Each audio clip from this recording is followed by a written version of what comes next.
have V12 power without the size, weight, and moving parts. But there's just something about sitting behind or in front of two inline sixes married at the crankshaft. The V12 is the triple-axis tourbillon of an increasingly quartz engine world, and it delights us precisely because of its excessive parts count.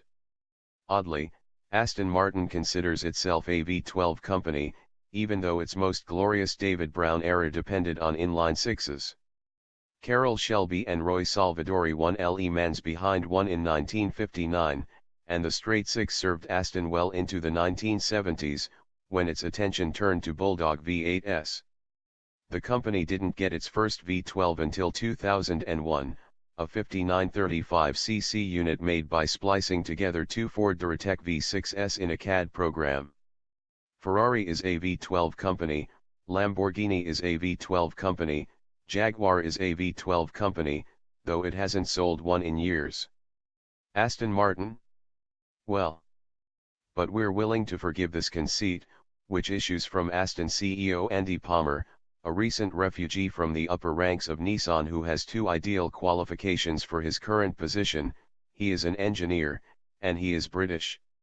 Under Palmer, and with company ownership divided primarily among investment groups in Kuwait and Luxembourg plus Daimler AG, Aston Martin is a brand on the move.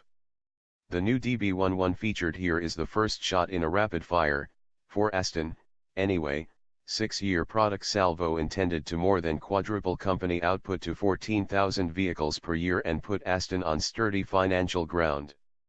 Leading is the middle child, the DB11, introducing an all-new riveted and adhesive-bonded aluminum platform that shifts the emphasis from extrusions to stampings to create more cockpit space.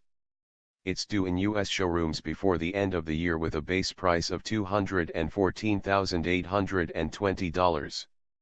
Next year the new entry-level Vantage makes its debut with a V8 from Mercedes, a dividend of Daimler's 5% stake in Aston. A redesigned Vanquish appears in 2018 as the top-spec two-door car, the styling of both it and the Vantage intended to build greater separation between the poles of Aston's sports car lineup. Convertible versions of all three will follow.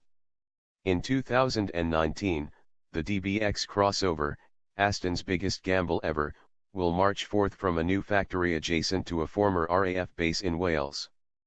And if that isn't enough, Aston plans to relaunch the Lagonda nameplate by 2020 with a luxury liner aimed at Bentley and Rolls-Royce, market an all-electric 200-plus mile range repeat to give Tesla Model S customers a way to spend even more money, and produce more limited-run multimillion-dollar specials, such as the recently announced MRB001, a mid-engine hyperlimpet conceived in partnership with Red Bull Racing.